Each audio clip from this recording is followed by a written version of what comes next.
कर भला तो हो भला। रामपुर एक सुंदर गांव है। इसी गांव में राम और सावित्री नाम का एक शादीशुदा जोड़ा रहता है। इनकी एक 10 साल की प्यारी सी बेटी भी है। राम पास ही के जंगल में जाकर लकड़ियां इकट्ठा कर उसे अपनी पुरानी साइकिल के माध्यम से बेचने जाता है।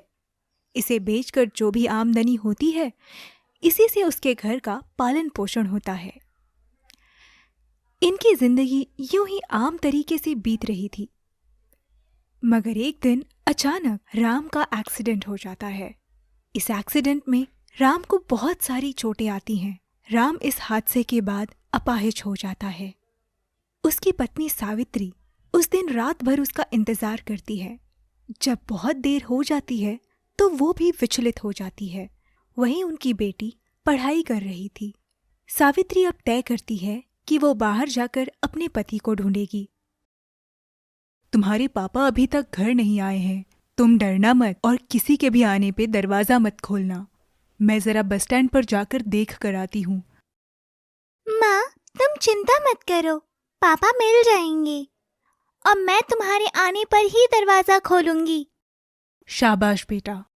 और फिर सावित्री लालटेन लेकर अपने पति को ढूंढने निकलती है। तभी वो देखती है कि गांव में ही रहने वाला चंदू उसके पति राम को लेकर आया है। राम की हालत बहुत खराब है। उसे बहुत सारी चोटें आई हुई हैं। अरे चंदू भैया, ये इन्हें क्या हुआ और कैसे हुआ?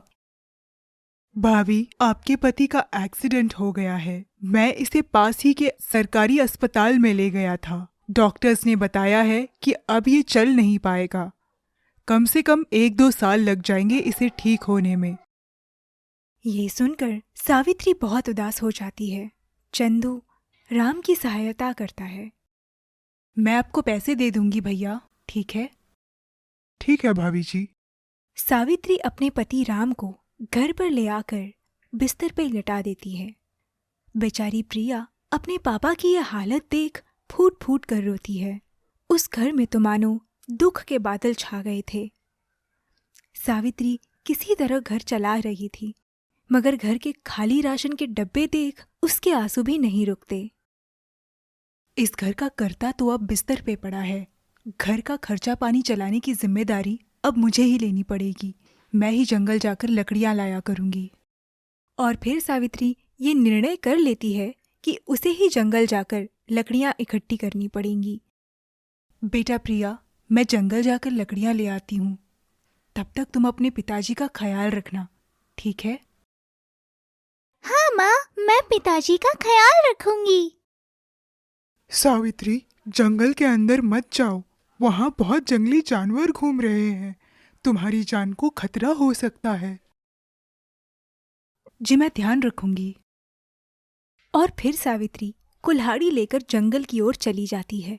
अपने पति के कहे अनुसार वो जंगल की गहराई में जाने की बजाय दूसरी कच्ची सड़क से जाकर वहीं से लकड़ियां इकट्ठा करने लगती है। वापस आते वक्त उसे रास्ते में एक बूढ़ी औरत बेहोश पड़ी नजर आती है। सावित्री उस पर पानी छिड़ककर उसे जगाती है। मुझे मेरे बेटों ने घर से निकाल दिया है। बड़ी मेहरबानी होगी अगर तुम मुझे अपने घर में जगह दे दोगी। इससे ज्यादा मुझे कुछ नहीं चाहिए। लेकिन कृपा करो बेटी, वरना जंगल के जानवर मुझे खा जाएंगे। सावित्री को उसकी हालत देख उस पर बहुत दया आती है। कुछ देर सोचने के बाद वो उस बूढ़ी औरत को अपने घर ले जाती है। वो उसकी बहुत अच्छे से सेवा करती है। उसी रात बारिश शुरू हो जाती है और लगातार 3 दिन तक बारिश रुकती ही नहीं। इन हालातों में सावित्री जंगल जाकर लकड़ियां इकट्ठा नहीं कर पाती। इसकी वजह से घर में खाने पीने की तंगी होती है। बेचारी प्रिया को भी 3 दिन तक खाने को कुछ नहीं दिया गया था। माँ, भूख लगी है, खाने के लिए दो। बेटा प्रिया, देख रही हो ना, बारिश हो रही है। ऐसे में लकड़ी लाना असंभव है। बस आज के दिन पानी पी लो। बारिश रुकते ही खाने का इंतजाम हो जाएगा। ऐसे कितने दिन पानी पीऊँ माँ? सावित्री चुप रहती है क्योंकि उसके पास अपनी बेटी को देने के लिए कोई जवाब नहीं था। वहीं दूसरी ओर बूढ़ी अम्मा को आए अब 3 दिन हो चुके थे। वो एक दिन में 3 दिन का खाना खा जाया करती थी, मगर चौथे दिन की सुबह वो अचानक एक देव कन्या में परिवर्तित हो जाती है।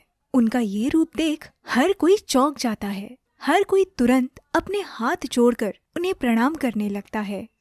सावित्री, मैं एक देव कन्या हूँ।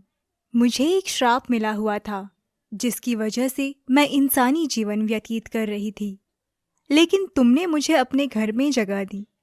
मैं 3 दिन तुम्हारे यहाँ सोई और थोड़े चावल भी खाए, जिसकी वजह से मैं श्राप से मुक्त हो गई। देवी, हमें बहुत खुशी है कि हमारी वजह से आप श्राप से मुक्त हुई।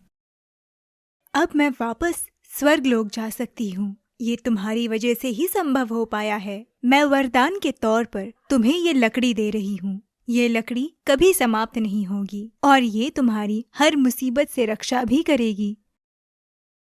जी देवी। देवकन्या के ऐसा कहते ही वहाँ अचानक एक जलती हुई लकड़ी प्रकट हो जाती है। इस लकड़ी से तुम्हारी जिंदगी भर की आजीविका निश्चिंत हो जाएगी। चूल्हे में डालने से ये कभी समाप्त नहीं होगी, मगर ध्यान रहे कि कभी भी लालच ना करें। क्या दादी माँ जा रही हैं? हाँ बेटी। दादी माँ, तुम मत जाओ ना, चलो हम खेलेंगे, प्लीज मत जाओ ना। प्रिया ऐसा कहकर फूट फूट कर रोने लगती है। प्रिया को रोता देख देवकन्या के भी आंसू निकल आते हैं। बेटी, हमारा साथ यहीं तक था, लेकिन तुम चिंता मत करो। जब भी मेरी याद आए तो आंख बंद करके मुझे याद कर लेना। मैं आ जाऊंगी। ये मेरा वादा है तुमसे। तुम पक्का आओगी? मैं आ जाऊंगी बेटी। आपने मेरी इतने दिन सेवा की, उसके लिए धन्यवाद। आपको जब भी मेरी जरूरत पड़े तो मुझे जरूर याद करना। दादी माँ, आ जाओगी ना? मैं तुम्हारे लिए चुटकी बजाते ही आ जाऊंगी। तुम्हारी बातें बहुत प्यारी हैं, मुझे बहुत याद आएंगी। वो सुनने मैं जरूर आऊंगी। देवी, अब आपके बिना शायद हमारा मन नहीं लगेगा।